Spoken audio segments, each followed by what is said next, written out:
오늘 우리에게 주신 하나님 말씀은 계시록 1장 6절과 12장 1절, 22장 16절입니다. 제가 봉독해 드리겠습니다. 그 아버지 하나님을 위하여 우리를 나라와 제사장으로 삼으신 그에게 영광과 능력이 세세토록 있기를 원하노라. 아멘. 하늘에 큰 이적이 보이니 해를 입은 한 여자가 있는데 그 발 아래는 달이 있고 그 머리에는 12별의 면류관을 썼더라. 나 예수님은 교회들을 위하여 내 사자를 보내어 이것들을 너희에게 증거하게 하였노라. 나는 다윗의 뿌리요 자손이니 곧 광명한 스백별이라 하시더라. 아멘. 할렐루야. 우리 마라나타 인사하겠습니다. 마라나타. 자, 우리 이나부터 이나 마라나타. 마라나타 해야지. 마라나타 해야지. 우리 이나가 힘이 없는 거. 우리 사나 마라나타. 마라나타. 우리 최금쌤 마라나타. 우리 최금쌤 마라나타. 항상 우리 사나가 인사를 잘하고 있죠. 예. 자, 제 13차 요한계시록 세미나가 있었는데, 제가 일부러 그런 것은 아닌데, 방송 섬기다가 중간중간 말씀을 듣게 되었습니다.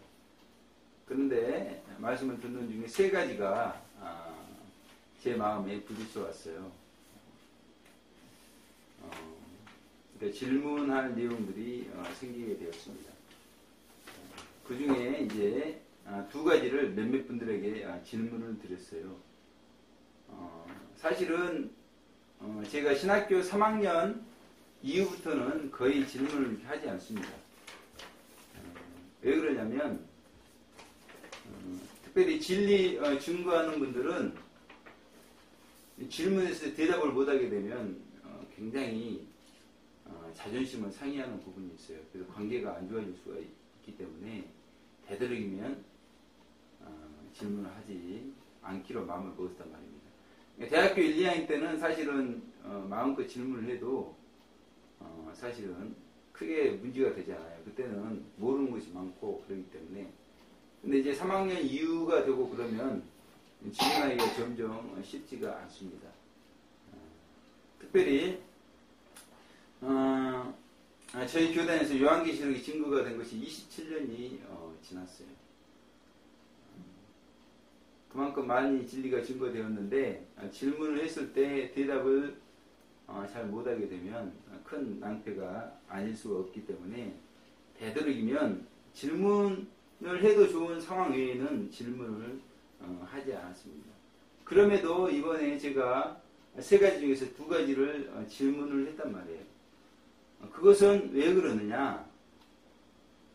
어떻게 진리를 증거해야 될 것인가? 분명한 답을 가지고 있어야 또 제가 증거할 때 듣는 분들에게 분명하게 진리에 대해서 이야기를 해줄 수가 있기 때문에 진리 정돈 차원에서 관계에 문제가 생길 수가 있고 상대방의 자존심을 건들 수가 있음에도 불구하고 질문을 했다는 것입니다.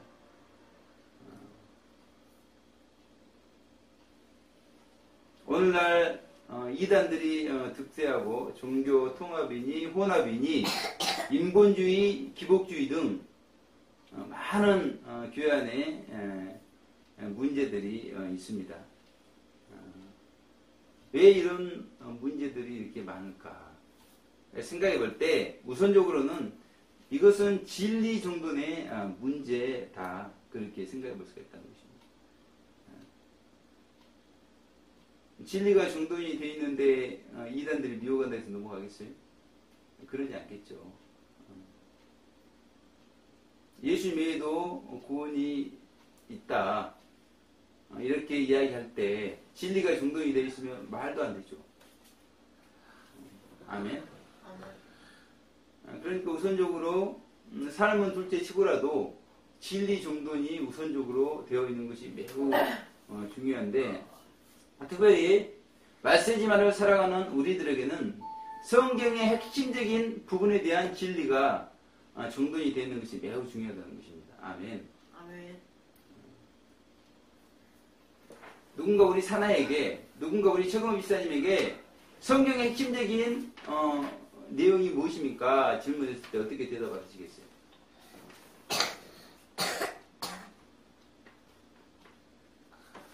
특별히 성경의 핵심 진리에는 성경의 핵심적인 내용이 무엇이라고 설명이 되어 있습니까? 이렇게 질문했을 때 뭐라고 대답하겠습니까?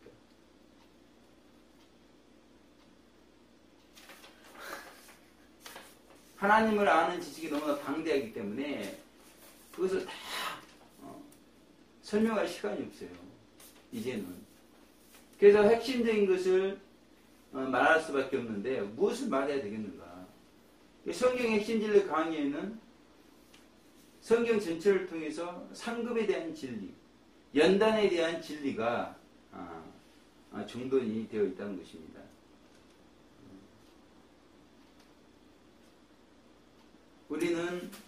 우리가 먼저 진리가 정돈이 되어 있는지, 진리가 정돈이 되어 있지 않으면 진리가 정돈되기 위해서 우리가 헌신하고 있는지 우리 스스로에게 물어봐야 된다는 것입니다. 아멘. 그래서 오늘 본문을 통해서 교회의 종말론적 사명이라는 제목으로 하나님 말씀 살펴보겠습니다. 계시록 1장 6절 우리 합독해 보도록 하겠습니다. 시작. 그 아버지 하나님을 위하여 우리를 나라와 제사장으로 삼으신 그에게 영광과 능력이 세세토록 있기를 원하노라. 아멘. 유난히 이번에는 이 나라와 제사장이 제 귀에 들어왔다는 것입니다. 이 부분에 대한 질문 사항이 생겼다는 것이죠. 그런데 이 부분이 신약을 해석함에 있어서 매우 중요한 부분이 아닐까 저는 그렇게 생각합니다. 그런데 대부분 이 나라와 제사장을 어떻게 해석을 하고 있냐면 그리스도인들의 왕됨과 제사장됨 이렇게 해석을 하고 있어요. 그러니까 우리 사나가 이제 천국 가면 왕이라는 것입니다.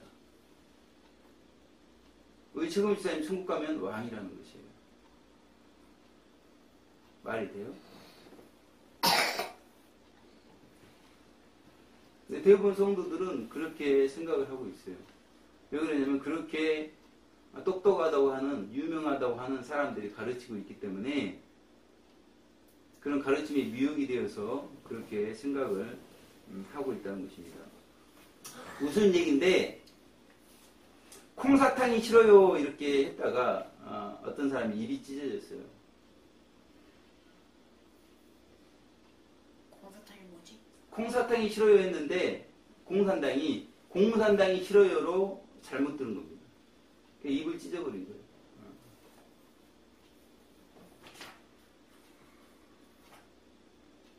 아마 하나님께서 중요한 부분에 대해서 성도들을 미워가는 말들을 설교들을 한 사람들에 대해서 이와 같이 하지 않을까 제가 그런 생각을 해봅니다. 제 입으로 감히 이런 좋지 않은 말을 담기는 싫고 이와 같은 가르침들이 지금 오늘날 우리 가운데 있다는 것이에요. 근데 이렇게 말하는 분들이 그냥 말하는 것이 아닙니다. 성경적인 근거가 있어요. 첫 번째 근거는 출애굽기 19장 6절에 보게 되면 제가 봉독해 드릴게요. 너희가 내게 대해 제사장 나라가 되며 거룩한 백성이 되리라. 너는 이 말을 이스라엘 자손에게 고할지니라 이렇게 말했습니다. 뭐가 된다고요? 제사장 나라가 되며 거룩한 백성이 되리라 그랬죠.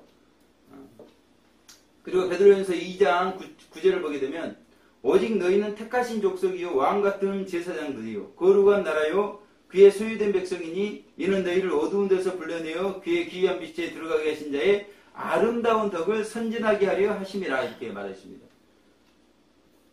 그러니까 출애굽기 19장 6절에 제사장이 나오죠. 베드로전서 2장 9절에 왕같은 제사장들이 나오고 있습니다. 이런 말씀을 근거로 우리 그리스도인들은 왕같은 제사장들이다. 그렇게 강단에서 선포가 되어지고 있어요. 그래서 이런 해석 때문에 많은 부분 성경 해석에 있어서 자유스러워졌어요. 특별히 대환란, 천년왕국, 백보자 심판, 영원한 천국 등에 대해서 아주 이렇게 자유롭습니다. 믿기만 하면 휴거가 된다는 것이죠. 그게 대환란 들어가요, 안 들어가요? 들어가지 않잖아요. 대환란 신경 쓸 필요가 있습니까, 없습니까? 남 얘기지 내 이야기가 아니라는 거예요.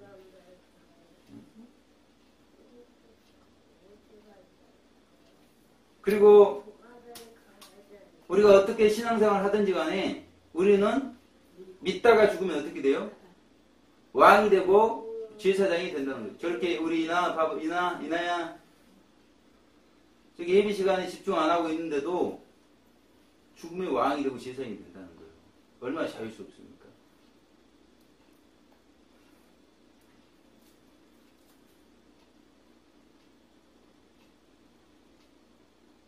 그 하나님께 예배 드리는데 예의도 없이 드려도 심판을 받지 않는다는 거예요. 그렇게 하나님께서는 세상은 지나가는 것이고 정욕은 지나가신 거기 때문에 정과 욕심이 얽매인 삶을 살지 말라고 그래도 설교 끝나면 바로 스마트폰을 보죠. 설교 끝나면 바로 연속극을 보죠. 지금 벌써 영광스러운 교육 가운데 하나님께서 33번에 걸쳐서 말씀하고 계시는데 무엇이 변화가 됐는가 도대체. 믿기만 하면 다 된 것처럼 왕자가 되고 공주가 된 것처럼 제가 그런 말 한 적이 있어요? 한 번이라도? 그런데 우리 최고 목사님은 그렇게 생각하고 있단 말이에요. 예전에 들었던 게 있어요. 믿으면 다 된 줄 알아요. 이렇게 증거한 사람도 문제겠지만 그것이 아니라고 그래도 저보다 더 똑똑한 사람이 이야기해서 그런지 몰라도 휴거 된다는 거예요. 왕이 되고 제사장이 되고 공주가 되고 왕자가 되고 심판받지 않고 이렇게 이야기한다는 것입니다. 그렇게 생각하는 성도들도 문제가 있다는 것입니다.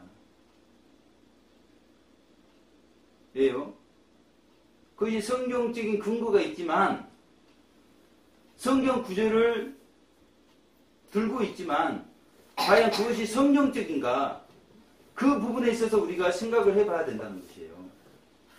상식적으로도 말이 안 되는 이런 이야기들을 성경 구절을 대고 있기 때문에 그대로 맹목적으로 믿고 있는 오늘날 우리 성도들의 현실이 있다는 것입니다. 그런데 성경 해석의 기준이라고 할 수 있는 모형적 진리만 보더라도 가나안 땅은 천국에 대한 모형입니다. 근데 그 가나안 땅에 들어가는 성도들을 보니까 다 왕으로 다 제사장으로 들어가요? 그렇지 않잖아요. 민수기 26장에 가나안 땅에 들어갈 사람들을 계수해 보니까 거기에는 레인이 포함되어 있지 않았어요. 레인에게는 하나님께서 땅을 기업으로 주지 않았습니다. 그러니까 땅을 분배받는 성도들로 들어가고 레인들로 들어가요. 근데 그 레인 가운데 제사장들이 나온단 말이에요. 그러니까 제사장과 레인과 땅을 분배받는 성도들 세 부를 해서 가나안 땅에 들어가고 있다는 것입니다. 다 왕으로 다 제사장으로 들어가고 있지 않다는 것이에요. 천국에. 천국뿐만이 아니라 이제 곧 우리에게 있을 천년왕국에도 보니까 계시록 20장 4절이죠. 세 부류의 성도님들이 들어가게 돼 있다는 것이에요. 그러겠죠. 모형적 진리에서 세 종류로 들어가니까 천년왕국에도 세 종류로 들어가겠죠. 심판권을 받고 보좌에 앉은 성도들, 순교자들 대환란을 통과한 성도들 세 부류로 들어가더라는 것입니다. 그러면 영원한 천국에는 몇 부류로 들어가겠어요? 세 부류로 들어가게 되어 있다는 거예요. 모형적 진리가 기준이 되기 때문에요. 새 예루살렘 성에 들어가는 성도님들이 계시고 영원한 천국의 지방이라고 할 수 있는 만국으로 들어가는 성도님들이 계시다는 것입니다. 그 만국의 유리바닷가, 새 예루살렘 성의 바다, 그리로 들어가는 순교자분들이 계시다는 것이죠. 그러니까 지금 아무나 왕이 되고 제사장이 되는 것이 아니에요.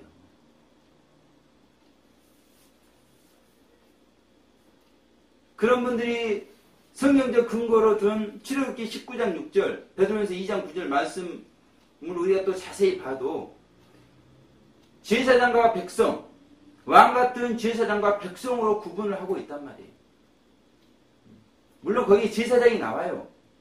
왕 같은 제사장이 나옵니다. 근데 모두가 제사장이고 모두가 왕 같은 제사장이 아니라 그 말씀만 보더라도 백성과 제사장, 백성과 왕 같은 제사장이 구분이 되어 있다는 것이에요. 그리고 마지막으로 천국의 모형인 성막.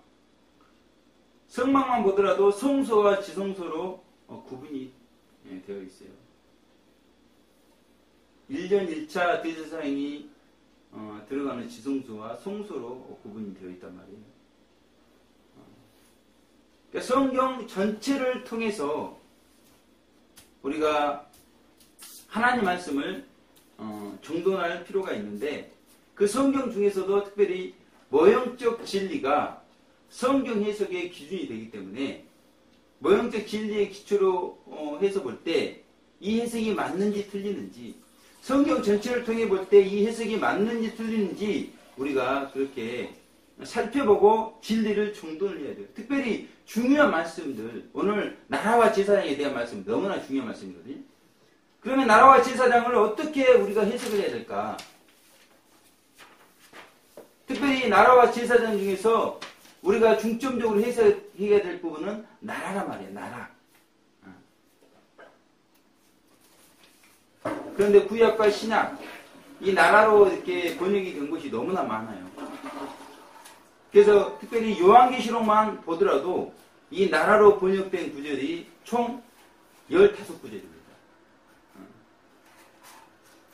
그런데 나라로 번역이 됐지만 의미가 두 가지 의미로 되어 있다는 것이에요. 하나는 헬라어 바실레니아로의 의미를 가지고 번역된 나라가 있고, 하나는 헬라어 에드노스라고의 의미를 가지고 번역된 곳이 있단 말이에요. 그래서 오늘 본문에 계시록 1장 6절에 나라는 바실레니아입니다. 바실레니아. 그러니까 왕권 통치, 왕국, 메시아의 통치, 통치적인 그런 개념이 있는 나라란 말이에요. 나라. 그래서 이 나라와 제사장을 생각할 때 통치를 받는 백성이 있고, 우리는 뭐예요? 우리가 통치자예요? 백성이에요? 백성. 이와 같이 성도들 중에, 천국 백성 중에는 통치를 받는 그런 사람, 성도들이 있고, 왕 같은 통치자인 제사장이 있다고 해석을 할 수가 있다는 것입니다. 아멘. 가장 중요한 것이, 이나야, 가장 중요한 게 요한계시록은 우리가 살고 있는 이 교회시대의 성도님들을 크게 두 부류로 구분을 하고 있다는 것이에요. 아멘. 오늘 1장은 뭐로 구분했다고요? 나라와 제사장으로 구분했다는 거죠. 통치받는 자가 있고 통치하는 자가 있다는 거예요. 이 땅에서는 다 통치를 받아요. 그런데 이제 천년왕국과 영원한 통치, 천국에서는 이 땅에서 통치를 받았던 우리가 어떤 사람은 천년왕국과 영원한 천국에서 여전히 통치를 받는 그런 사람이 있는가 반면에 이제 왕 같은 통치자, 제사장이 되어서 통치하는 사람이 있는 것을 성경은 말씀하고 있단 말이에요. 1장뿐만이 아니라 5장도 나라와 제사장으로 분류하고 있어요. 그 7장과 9장은 대환란을 면제받는 14만 4천 입맞은 종, 그리고 대환란을 통과하는 흰옷 입은 무리. 그러니까 대환란 통과 성도와 대환란 면제 성도로 구분을 하고 있다는 것이에요. 아멘. 이렇게 요한계시록 전체를 통해서 요한계시록 몇 장까지 있다고 했죠? 22장까지 있다고 그랬죠? 22장까지 있는데 16장에 걸쳐서 성도님들을 두 부류로 구분하고 있어요. 이게 너무 많아요.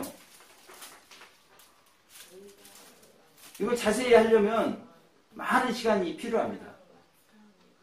그래서 제가 핵심적인 부분만 그리고 성경 구절만 말씀드릴 테니까 이건 나중에 꼭 찾아보셔야 돼요. 11장에는 두 부류로 구분하는데 성전에서 경배하는 자들, 제단 안에서 경배하는 자들, 이렇게 계시록 11장 1절에는 두 부류로 구분하고 있단 말이에요. 아멘. 그리고 12장에는 해를 입은 여자, 그러니까 영원한 천국의 수도인 새 예루살렘에 들어가는 분들이 계시고 영원한 천국의 지방인 만국에 들어가는 해를 입은 여자와 그 발 아래 달, 백보자 심판이 해로 보이는 분들이 계시고 백보자 심판대가 달로 보이는 그러한 성도님들이 계시다는 것입니다. 요한계시록 12장 1절이죠. 요한계시록 13장도 마찬가지예요. 하늘에 거한 자들이 있고 성도들이 있다, 이렇게 13장 6절 7절에서 구분을 하고 있단 말이에요. 그러니까 두 부류로 계속해서 요한계시록은 성도들을 구분하고 있어요. 그러니 모두가 왕이고 모두가 제사장이 아닌 것을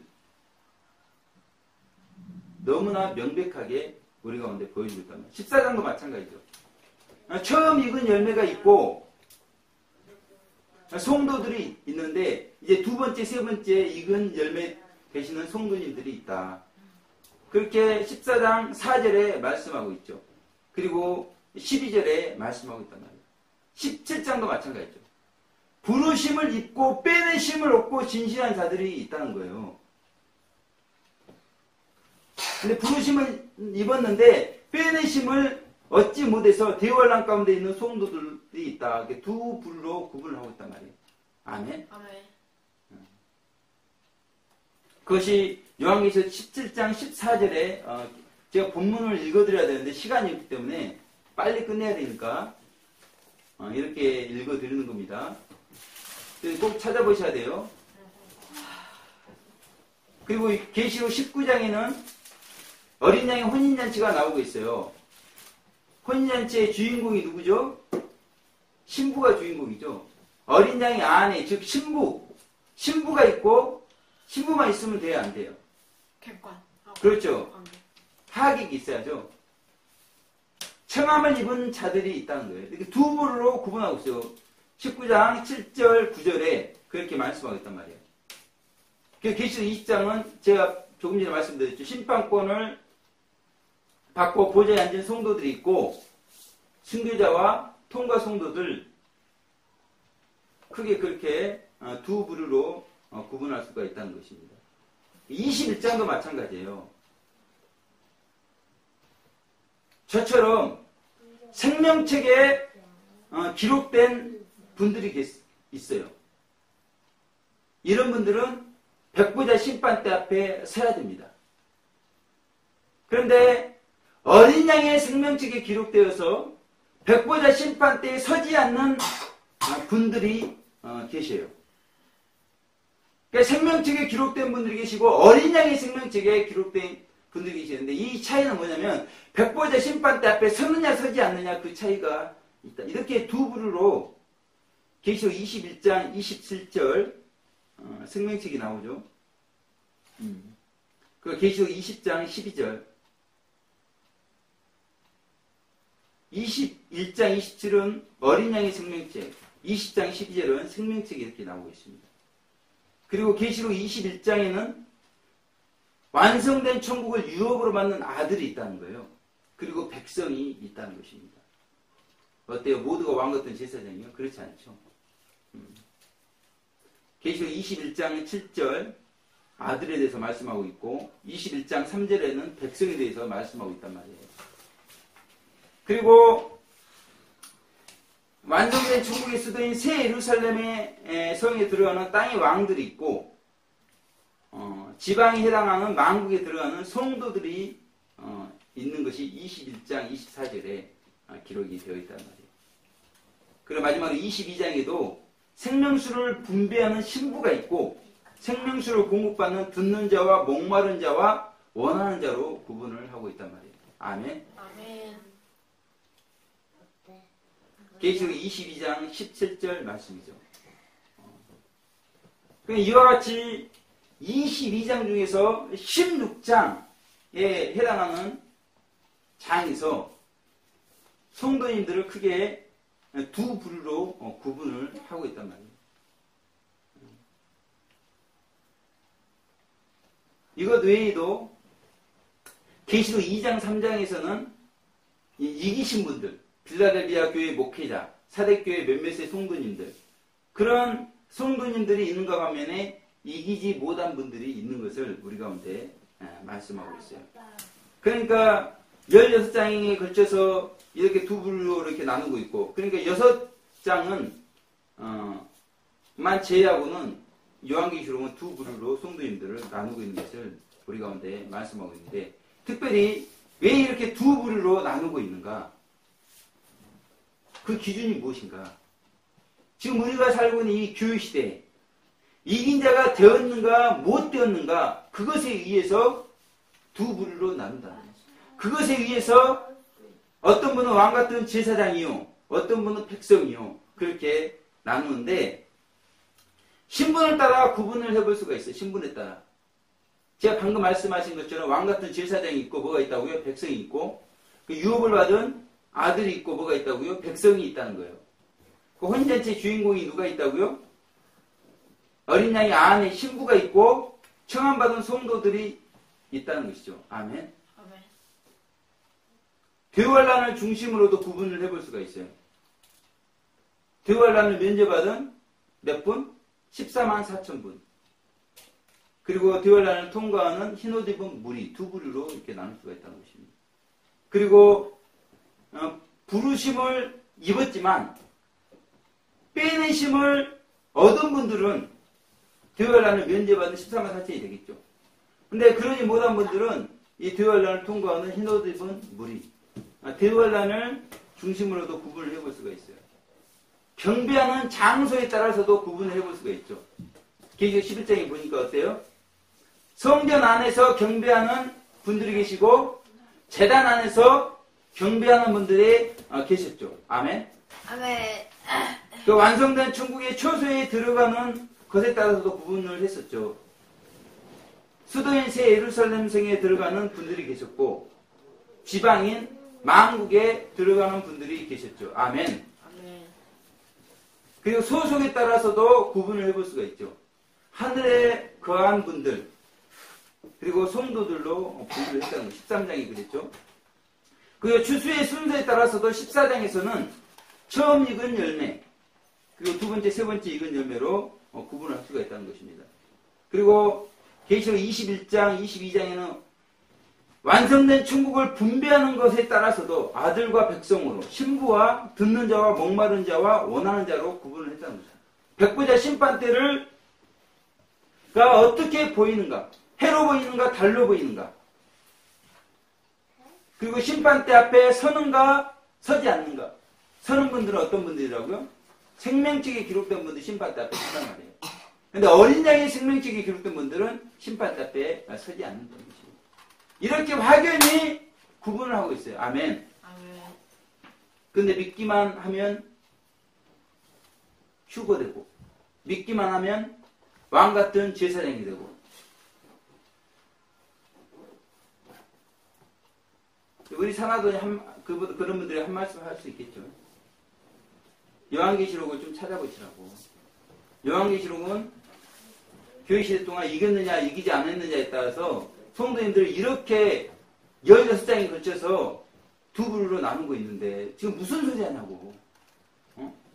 당신이 학자이면서 당신이 목사이면서 그렇게 이야기할 수가 있겠냐고.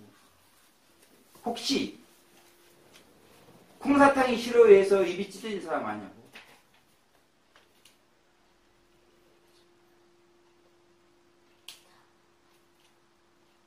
진짜 성경을 안 읽고 해석해서 몰라서 그런 경우는 이렇게 설명해줘가지고 이제 고치면 돼요.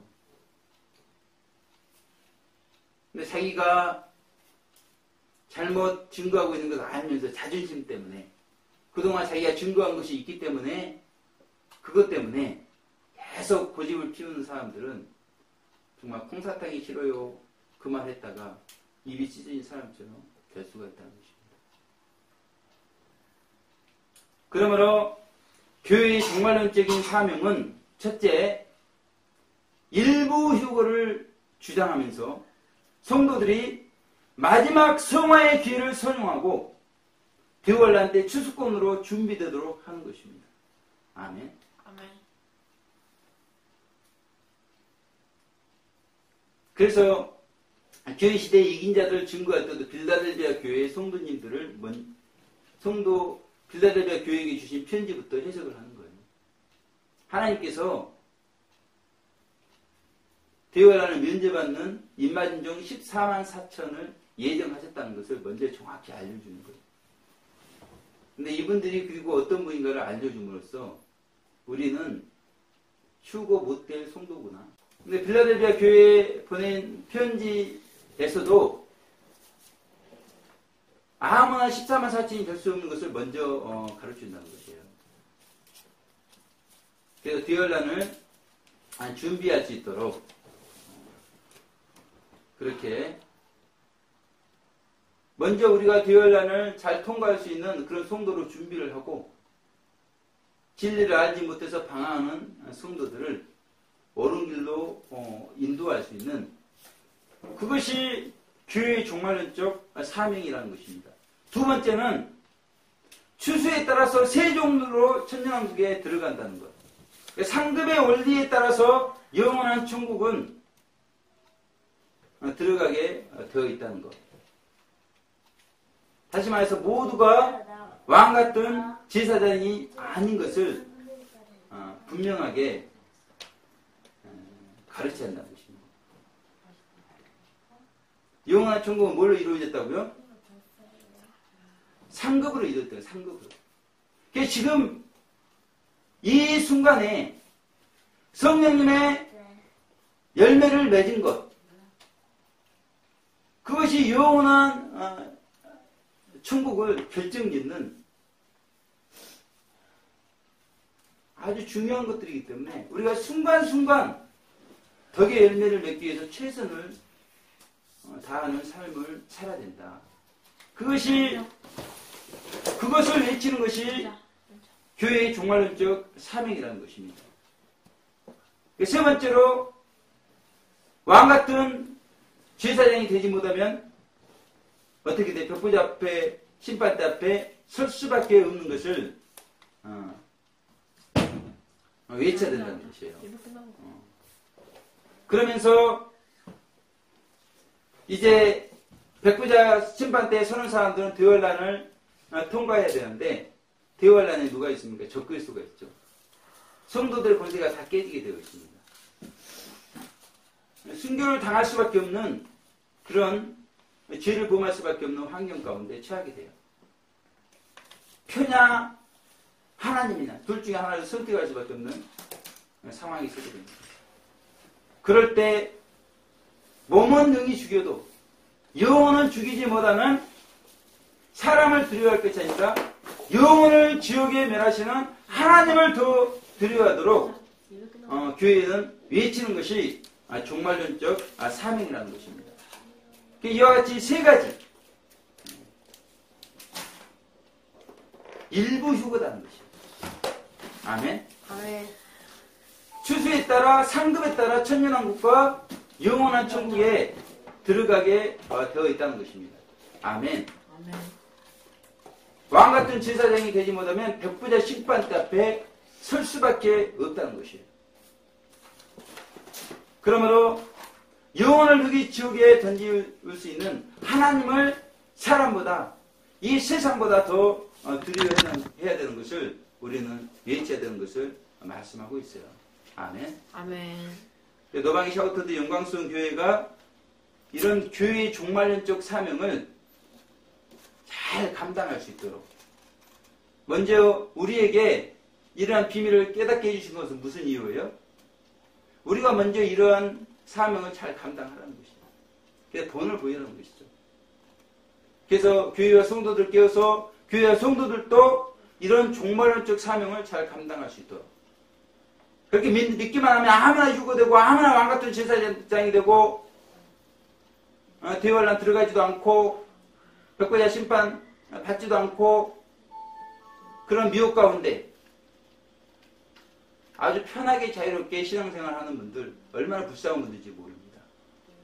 그런 분들을 옳은 길로 돌이키는 것이 교회의 종말론적 사명이기 때문에 한 주간 이런 사명 잘 감당하시기를 주님의 이름으로 축원을 드리겠습니다. 아멘. 이제 우리 계시록 12장 1절 제가 봉독해 드립니다. 하늘에 큰 이적이 보이니 해를 입은 한 여자가 있는데 그 발 아래는 달이 있고 그 머리에는 12별의 면류관을 썼더라. 이 12장 1절 이 말씀이 성경 중에 가장 난해한 구절이라고 이렇게 말씀하고 있습니다. 해를 입은 여자. 근데 저에게 이제 두 번째 질문 사항이 생긴 것이에요. 이 해를 입은 여자에 대한 잘못된 견해 가운데 교회에 지상에 있는 교회로 해석하는 그런 견해가 있습니다. 그런데 계시록 12장 5절에 보게 되면요, 제가 봉독해 드립니다. 여자가 아들을 낳으니 이는 장차 첫장으로 만국을 다스릴 남자라. 그 아이를 하나님 앞과 그 보좌 앞으로 올려가더라 그랬어요. 여자가 아들을 낳으니 그랬어요. 근데 여기서 아들은 예수님이거든요. 그러니까 여자가 예수님을 낳으니.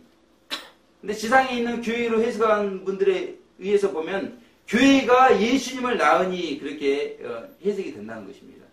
그러면 이 해석이 박사님들, 신학자분들이 이렇게 한 해석일 텐데 이 해석이 맞는가? 우리 교회가 예수님을 낳았어요, 그렇잖아? 막달린.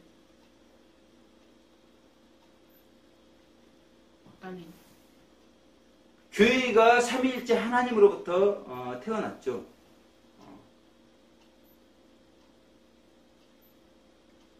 예수님께서 제자들에게 사람들이 나를 누구라 하느냐, 너희는 나를 누구라 하느냐, 그러니까 베드로가 어떻게 대답해요? 그리스도시요 살아계신 하나님의 아들이십니다 고백을 하죠.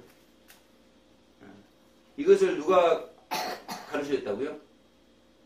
성령님께서 가르쳐줬다는 것입니다. 그 신앙 고백기에 교회를 세우는데 음부의 권세가 이기지 못한다고 그랬죠. 그러면서 이제 오순절 마가다락방에 성령께서 임하시고 그때로부터 교회가 태동이 된 것입니다. 하나님께로부터 교회가 태어난 거죠. 근데 교회가 예수님을 낳았다 이렇게 해석을 하고 있어요. 똑똑한 분들이. 그런데 이것을 듣는 분들이 아멘 하고 있더라는 거예요. 아멘. 우리 사나도 이해할 수 있는 이런 내용을, 그러니까 교회의 정의를 분명히 우리가 알게 되면 예수님이 교회를 낳은 건지 교회가 예수님을 낳은 건지 우리가 알 수가 있어요, 없어요? 있죠. 그러니까 하나님으로부터 교회가 태어났다는 것입니다. 성령님으로부터, 예수님으로부터 교회가 태어났다는 거예요. 그런데 교회가 예수님을 낳았다고 하고 있으니 이 우스운 일 아니에요?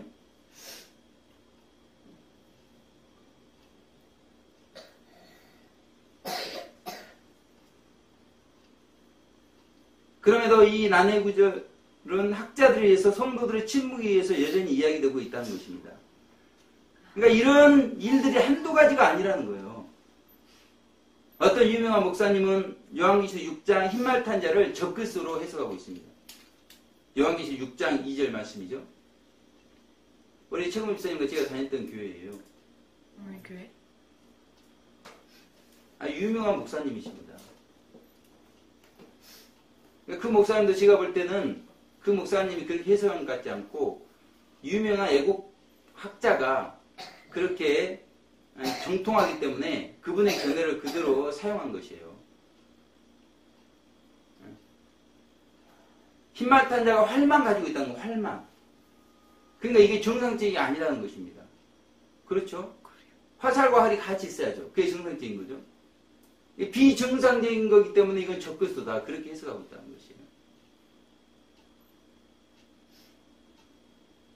그리고 많은 성경 해석학자들은 여섯째 나팔을 아마겟돈 전쟁으로 해석합니다. 그러면서 여섯째 나팔을 세계 3차 대전을 승리로 이끈 제성 로마 제국 통치자를 재림 메시아로 해석을 해버리고 그 이후에 13장부터 나오는 표를 받게 하는 이런 무시무시한 해석이 우리 가운데 있다는 것입니다. 더욱 어처구니 없는 것은 사도행전 4장 12절에 다른 이로서는 구원을 얻을 수가 없다고 분명히 말씀했죠. 천하 인간의 구원을 얻을 만한 다른 이름을 우리에게 주신 적이 없음이라고 그랬는데 다른 종교에도 구원이 있다고 그러죠. 종교 통합, 혼합 이런 교단과 성도들이 그 일들을 진행하고 있다는 것입니다. 그러니까 우리가 상식적으로 이해가 되지 않는 일들이 어처구니 없는 일들이 우리 보는 눈앞에서 펼쳐지고 있어요. 그것이 영적인 세계입니다. 마귀가 그 학자들의, 그 목사들의 알량한 자존심을 꽉 붙잡고 있는 것이에요. 아닌 것을 내려놓지를 못하는 것입니다.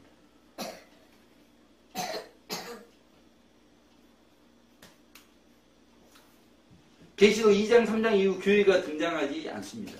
그러면서 오늘 이제 마지막 본문 22장 16절에 교회가 등장하고 있어요. 이것은 우리에게 무엇을 말해주고 있어요? 대환란 때는 교회의 종말론적인 사명인 마지막 구원의 기회를 선용한 일이 끝난다는 것입니다. 아멘. 아멘. 이제 예수님께서 공중 강림하시면 어떤 일이 끝난다고요? 우리 사나가 구원받을 수 있는 기회가 끝나는 겁니다. 우리 최경희 지사님이 구원받을 수 있는 기회가 끝나요. 생명책의 이름이 기록될 기회가 끝나는 것입니다. 그런데 지금 교회와 성도들은 어떻게 하고 있어요? 침묵하고 있죠. 잠들어 있죠. 내 아내가 지옥을 가도 나의 자녀들이 지옥을 가도 교회와 성도들은 침묵하고 있는 것이 지금 오늘날 우리의 현실이라는 것입니다. 이거 분통을 터뜨릴 일이에요. 통곡할 일입니다. 내 사랑하는 이웃들이 영원한 지옥을 향해 뚜벅뚜벅 걸어가고 있음에도 불구하고 이들을 깨우지 않는다면, 이들의 이름이 생명책에 기록되도록 하지 않는다면 어떻게 되겠어요? 그래서 하나님께서는 이렇게 침묵하고 있는 교회들, 이제 후 3년 반이 지나서는 아예 교회 간판을 다 내려버리는 것이에요. 우리가 눈 씻고 찾아봐도 교회 간판을 볼 수 없는 그런 때가 오게 된다는 것입니다. 아멘. 아멘. 그리고 성도들의 입을 닫아버려요. 이제는 그때는 외치고 싶어도 외칠 수가 없습니다. 아무리 용기 있는 자라도 그 적그리스도 앞에서 담대하게 복음을 외칠 자는 제가 보기에는 그리 많지 않다고. 지금 마음껏 외칠 수 있는 기회 때에도 침묵하고 있는 사람들이 그때 자기의 목숨을 걸고 복음을 외친다. 그리고 복음을 외쳐도 들을 자가 있지도 않아요. 지금 이 기회 때에 우리가 외쳐야죠. 그래서 우리는 지금 이 교회 시대 막판, 말세 지말에 사명이 있고, 대환란의 사명이 있고, 천년왕국의 사명이 있다는 것입니다. 이 시대의 교회의 사명은 잠에서 깨어나서 마지막 구원의 기회를 선용하고 마지막 성화의 기회를 선용하는 것입니다. 그래서 우리 사나의 이름이 생명책에 기록되도록, 불신자의 이름이 생명책에 기록되도록, 그 성도들의 이름이 어린 양의 생명책에 기록되도록, 그것이 교회의 종말론적 사명이라는 것입니다. 아멘. 아멘. 주말 SOS 모임이 55차가 끝났습니다. 심령 부흥 대사경회가 55차까지 진행이 되었어요. 의미가 있는 이야기입니다. 그런데 어떤 목사님께서 식사하라고 10,000원을 주셨어요. 저에게 직접 주신 게 아니라 어떤 권사님께 드렸는데 그 권사님이 10,000원을 받고서 욕심이 생겼습니다. 그래서 허락도 없이 컵을 사고 자신이 먹기 위해서 오징어 2마리를 샀어요. 제가 다시 반환해오라고 그랬습니다.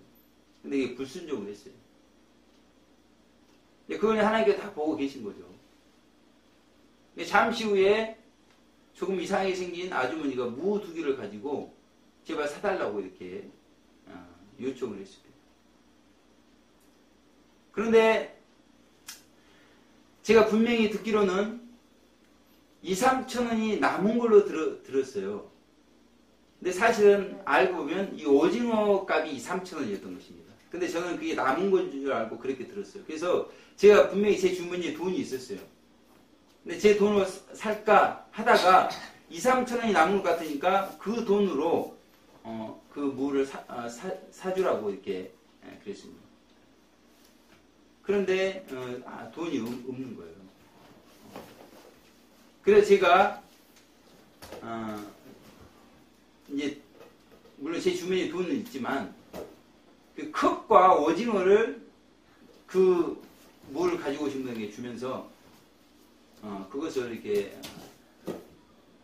반품하고 가져가라고 그래요. 그러니까 그분은 그게 10,000원어치니까 굉장히 좋아하죠. 좋아서 들고 가니까 그 권사님께서 지배를 받은 겁니다. 미련이 생긴 거예요. 그래서 그 아주머니를 따라가가지고 다시 이렇게 달라고 신랑이를 하고 있는 거예요. 그래서 제가 가가지고 그분에게 자비를 베풀도록 그렇게 정리를 쫙 했어요.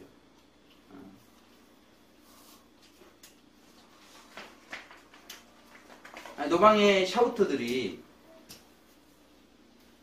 마지막 구원의 기회를 선용하기 위해서 노방에서 외치는 일도 하지만 자신의 성화를 위해서 지금 노방에 나와 있다는 것입니다. 누구보다도 빨리 성화되기 위해서 노방에 나와 있는 것이에요. 왜 그래요? 주님 오실 때가 임박하기 때문에 그래요. 왕같은 제사장이 되기 위해서 그렇게 하고 있단 말이에요. 아무나 왕같은 제사장이 되지 못하기 때문에. 그런데 그 노방에서조차 그렇게 욕심내고 있으니 그 어떻게 되겠습니까? 그런데 그 권사님께서 자신의 잘못을 회개하기 시작했어요. 그러면서 자신은 점심을 드시지도 않고 자신의 냉동실에 있는 오리탕을 꺼내가지고 저를 주셨어요. 사실 저는 원하지를 않았습니다. 그런데 그분이 너무나 미안했던지 국구 오리탕을 주셨어요. 제가 그것을 시흥 용성 수련을 가지고 와서 이제 물론 밥은 없죠. 오리탕만 있죠. 그것을 끓이고 있는데 청소년 영성학교에서 마침 밥이 좀 남았습니다. 그 김치찌개 한 것이 먹고 남은 게 좀 남았어요. 그래서 저는 남기지 않기 위해서 최선을 다해서 먹었는데 그만 체하고 말았습니다. 제가 생각해보니까 많이 먹어서 체한 것 같진 않고 제가 요양실 세미나하고 또 노방이 샤우팅하고 막 그러면서 잠도 제대로 못 자고 굉장히 상태가 좋지 않은 상태에서 좀 급하게 먹었던 것 같아요. 많이 먹은 것 같지는 않는데 그래가지고 오는 내내 너무나 고통스러웠고 오자마자 아시다시피 잠을 잤습니다. 잠을 자기 전에 너무나 고통스러워가지고 하나님께 정말 간절히 기도했어요. 하나님 너무나 고통스럽다고. 우리 세금 지사님 제가 그런 경우에 얼마나 고통스러운지를 너무나 잘 알아요. 제가 그렇게 급치 않은 경우가 많이 있습니다. 굉장히 저도 모르게 스트레스를 제가 받고 있는 거예요.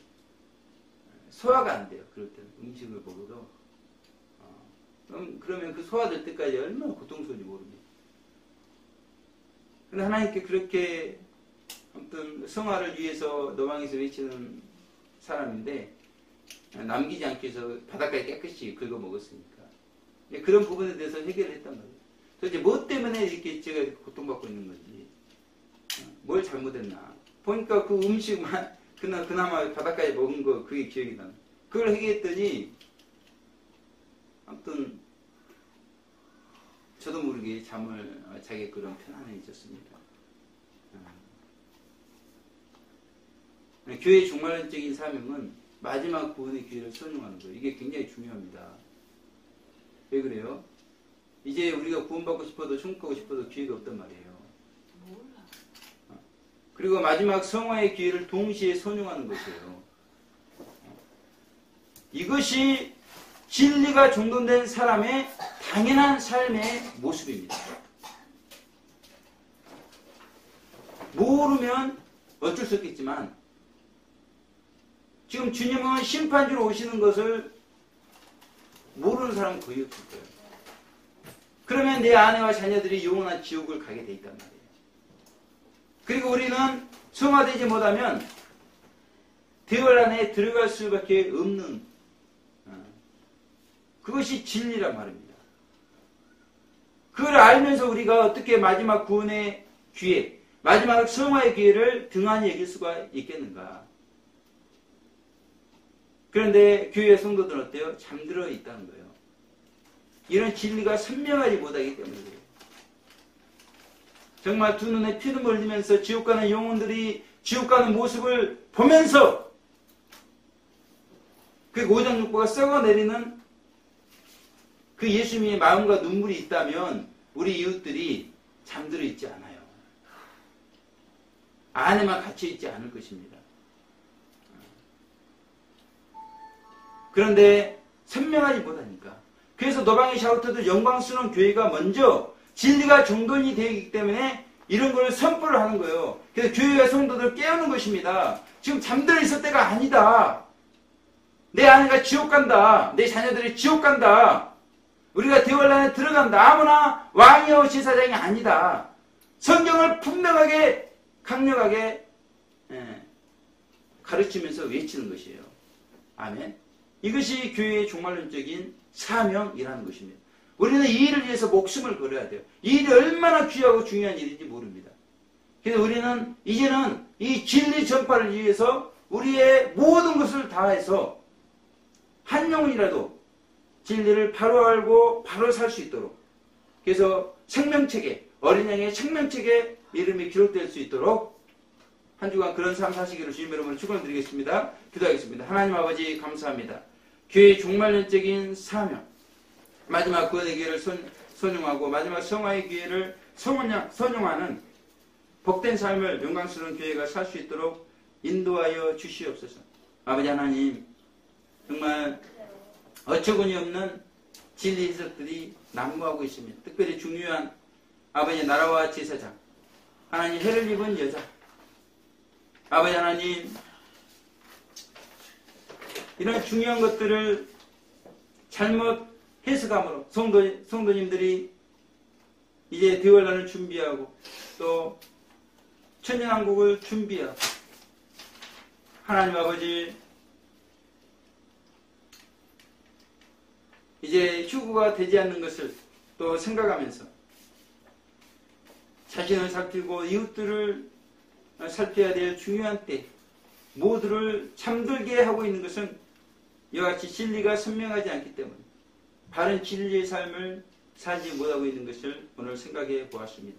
하나님 영광스러운 교회가 노방의 샤우터들이 아버지 하나님 이 진리 전파에 목숨을 걸고 아버지 하나님 요한계시록은 성도님들을 분명하게 구분하고 있다는 사실을 기억하면서 우리가 왕같은 제사장을 목표로 하되 대환란을 준비할 수 있는 은혜를 베풀어 주시옵소서. 감사드리고 예수님 귀하신 이름으로 기도 올려드립니다.